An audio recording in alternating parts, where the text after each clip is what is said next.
Olá pessoal, tudo bem? Professor Arthur mais uma vez e agora dando continuidade à nossa aula 2 do capítulo 3 da NetAcad, nós vamos falar dos tipos de oscilação de energia. A gente viu nos materiais anteriores que para que um equipamento eletroeletrônico funcione, ele precisa ter tensão elétrica e precisa ter corrente elétrica. Quando essas duas grandezas físicas estão dentro de uma determinada especificação, a gente garante que o equipamento estará funcionando bem. Vamos dar um exemplo aqui de tensão elétrica, né? Então você precisa ter 110 volts na tomada para que a fonte de alimentação funcione corretamente. Mas e se esse valor não existir, for zero? E se esse valor for abaixo do 110? O que acontece? Qual é o nome técnico que a gente atribui a isso? Então esse é o objetivo da nossa aula agora.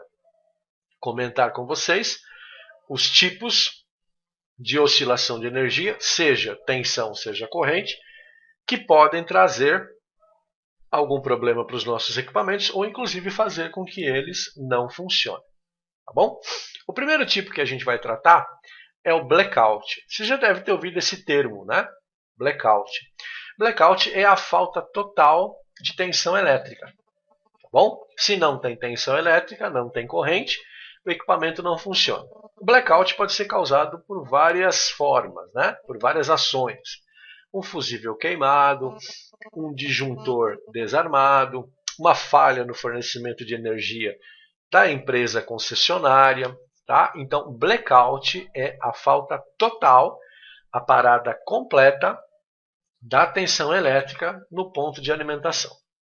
Existe um segundo blackout, que é o blackout parcial, que ele ainda tem tensão no ponto, mas ela é inferior a 80% do valor nominal. Então vamos imaginar, para arredondar as contas, né, que a tensão na tomada fosse de 100 volts. O blackout parcial acontece sempre quando esse valor está abaixo de 80 volts. Um blackout parcial pode ainda garantir que o seu equipamento funcione, talvez não com a especificação de performance máxima, mas pode garantir que ele fique ligado, pelo menos. Ou, dependendo do tipo de equipamento, pode fazer com que esse equipamento tenha uma parada total. O blackout parcial geralmente tem a ver com o ponto de energia de fornecimento de energia para aquele local, para aquele cômodo, né? Para aquele alojamento. Ok? Terceiro problema, ruído. Ruído elétrico é uma interferência de geradores e de raios. O ruído tem baixa qualidade de energia, tá? O que pode provocar uma falha, um erro lógico no funcionamento do computador. Você deve se lembrar, né, quando você era mais jovem, mais criança, se você for mais ou menos da minha idade, quando a sua mãe, a sua avó ia ligar o liquidificador na cozinha, né, e a TV ficava toda cheia de chuvisco, né? Esse é o exemplo claro de ruído. Para você que é mais jovem, que não acompanhou esse processo, né, o ruído elétrico sempre surge quando você liga um motor na rede elétrica da sua casa. Pode acontecer com liquidificador, com batedeira de bolo, com máquina de lavar roupas, tá bom? Em algumas residências, né, pode acontecer inclusive quando você liga o forno de micro-ondas ou o forno elétrico. O ruído elétrico é uma ação que pode prejudicar o funcionamento do equipamento, inclusive com erros de funcionamento lógico. Tá? Aqueles erros que você não consegue pegar a sequência, não consegue entender o que está acontecendo, porque a cada instante ele se comporta de uma maneira diferente. Legal?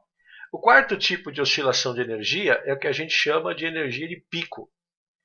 É quando ocorre um aumento repentino de tensão, que dura um intervalo de tempo pequenininho e que ultrapassa em 100% o valor nominal da energia que deveria estar naquele ponto. Então, um pico de tensão, por exemplo, na tomada de 110 volts ultrapassaria os 220 volts. Um pico pode ser causado por várias razões diferentes, tá? Pode ser provocado por uma descarga elétrica, né, um raio nas proximidades, mas geralmente ele acontece na volta do blackout. Faltou a energia elétrica, quando ela volta com um valor de pico muito elevado. Por isso que a gente tem sempre aquela recomendação de desligar os equipamentos, né, quando faltar energia elétrica, porque na volta pode ocorrer essa tensão de pico e aí o equipamento pode se danificar seriamente, tá?